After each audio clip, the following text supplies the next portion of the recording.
My mother-in-law has two sons. The older one, Vladimir, was of no use to her. She often dismissed him. According to Alexander, my husband, she never helped him with his homework or looked after his clothes. Whether he ate, didn't eat, got bad grades, it didn't matter to her. She didn't care how he did in school, who he befriended, whether he smoked, had a girlfriend, or what he wanted to become in the future.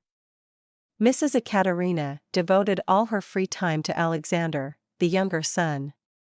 She fussed over him like a hen with her chick. If he got slightly ill, she called a doctor to the house.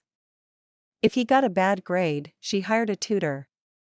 She gave him more pocket money than Vladimir, attended only Alexander's parent-teacher meetings, and allowed him to stay out until 9, but only in their yard so she could see him.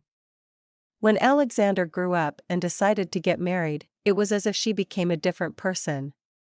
"You'll pay for the wedding yourself," she said sternly, looking me up and down the first day we met. "If you're going to live somewhere, rent a place. I don't have room." Alexander was very upset when we moved out of his mother's house, saying the apartment was empty, meaning only his mother lived there. Vladimir had moved out after finishing college.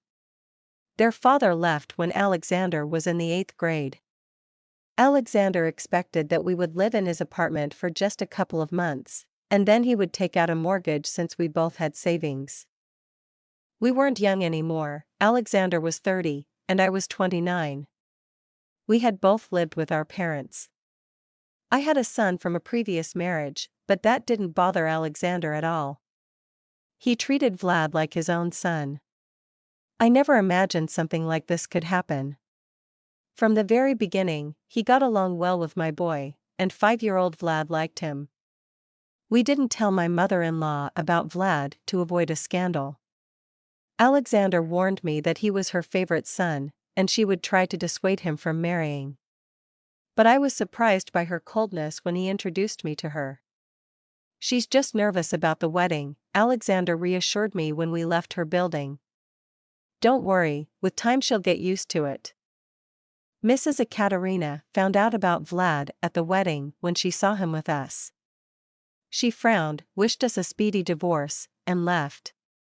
It was unpleasant, but I decided to try to build a relationship with her. After the wedding, we started living with my parents. I often called my mother-in-law, trying to invite myself over, but she always found excuses to refuse. I understood that she didn't want a step-grandson, but I wondered what would happen when we had our own children. It got worse. She didn't accept her biological grandson either. By then, we had moved into our own apartment. We invited her to our housewarming party, but she didn't come, saying she had more important things to do. Then one day, she showed up. "Nice apartment, I like it," she said from the doorway, praising our new place bought in a newly built complex. "If you want, we can swap." The apartment was fully paid for. We bought it cheaply, during the construction phase. It was spacious, bright, with new furniture and a large kitchen living room. This especially attracted my mother-in-law. She stayed for only about 20 minutes. She looked at the younger grandson but didn't interact with the older one. Vlad was already in school and wanted to show her his report card, but she said she wasn't interested in his grades. I kept quiet.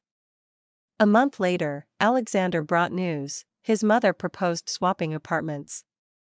She said her place was even bigger, and we had 2 children. I thought it was a good way to improve our relationship. Why not? She wasn't a bad person, just jealous of her favorite son. I believed that once she saw I meant well for him and didn't intend to share him, we would definitely become friends. Sharing. We ended up sharing the apartment with Alexander's older brother. Vladimir didn't marry, didn't have his own place, rented a room, and the cunning mother-in-law tricked him into thinking we were ready to take him in. And Alexander couldn't refuse. We couldn't go back to the new apartment because we had already registered it in my mother-in-law's name and moved into hers without the right to sell it. In short, we did something foolish. I didn't get into all the details because I was on maternity leave and tried to be courteous to Mrs. Ekaterina, but she put obstacles in our way. Vladimir lived with us, waiting for his mother to pass away so he could inherit. Alexander stayed silent, looking for ways to earn more money to buy at least a one-bedroom apartment. My mother-in-law enjoyed her life and didn't let anyone into her apartment. Alexander, talk to your brother, I have no strength left. Vlad and Yuri see everything. Vladimir brings a different woman to his room every 3 days. The walls are thin, we hear everything. I can't kick him out. He's registered here. And I can't ask my mother to give back the apartment. She's still our mother.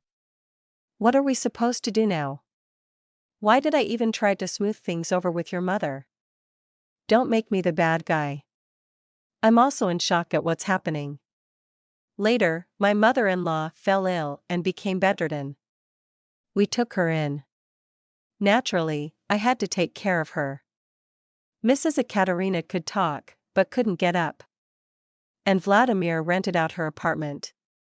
Why are you doing this to me? I asked her once when she again criticized my cooking. I've never done anything bad to you.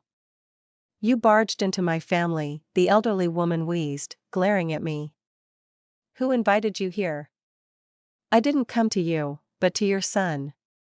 Exactly, to my son. Wanted to take Alexander away from me? You had no right to marry him. Now deal with it.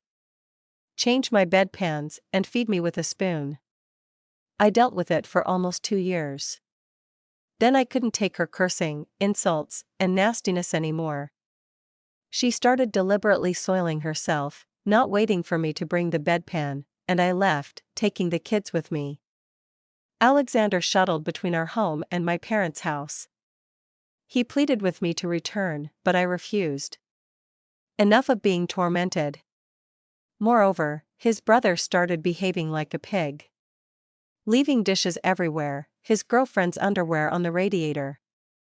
Someone went through my makeup bag and stole 2 lipsticks and mascara. Dirt, stench from alcohol, garbage. I am not a servant. What would you have done?